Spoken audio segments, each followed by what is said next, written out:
যেতে আপনাদের এই রাস্তার বেহাল অবস্থার কারণে রিক্সা ভাড়া 100 টাকা লাগে। আর যদি এই এলাকার রাস্তাঘাট ঠিক থাকতো তাহলে রিক্সা ভাড়া লাগতো 20 টাকা।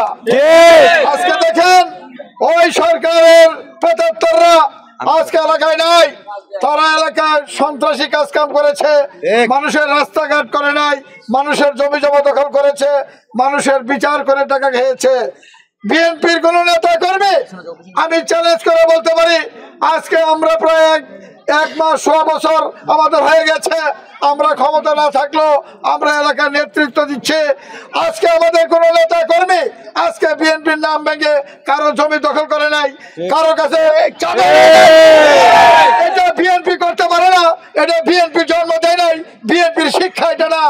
আর ওই দল, ওই যে দল, ওই সন্ত্রাসী দল, ওই পুলিশ বাহিনীর দল, ওই যুবলীগ, ছাত্রলীগ, হাম্বা লীগ, পুলিশ লীগের লোকজন এই এলাকায় অনেক মানুষের নির্যাতন করেছে, অনেক মানুষ।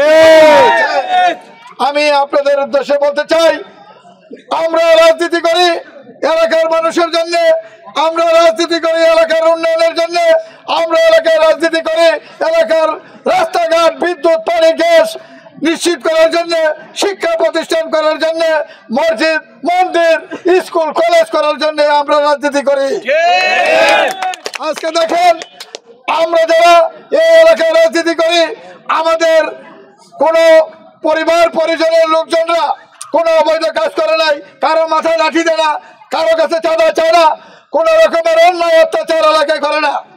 আর ওনারা যখন ছিল প্রতিদিন নৈমান্তিক ঘটনা ছিল, কাকে মারবে, কাকে ধরবে, কার পকেট থেকে টাকা ছিনতাই করবে, কার সাথে বিচার করলে টাকা আসবে, এটা ছিল তাদের কাজ। প্রিয় ভাই আমার, আপনারা আমাদের সাথে থাকবেন, আমাদের হাজী মাসুদ রয়েছে, তার নেতৃত্বে ইনশাআল্লাহ এলাকা আগামী দিনের উন্নয়ন হবে, এটাই আমাদের কামনা।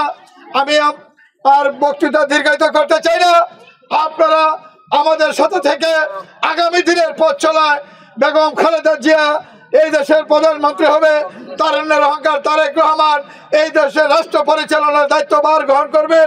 আপনারা সবাই দোয়া করবেন, আমরা তাদেরকে সহযোগিতা করব। এই দল আমাদেরকে শিক্ষা দিয়েছে, আমাদের এই এলাকার মানুষেরকে সাথে নিয়ে আগামী দিনে ইনশাল্লাহ আমরা এই এলাকার উন্নয়নমূলক কাজ করব, এই প্রত্যাশা জানিয়ে আমি আমার বক্তব্য শেষ করছি। আল্লাহ হাফেজ। বাংলাদেশ জিন্দাবাদ। শহীদ রাষ্ট্রপতি জিয়া রহমান অমর হোক।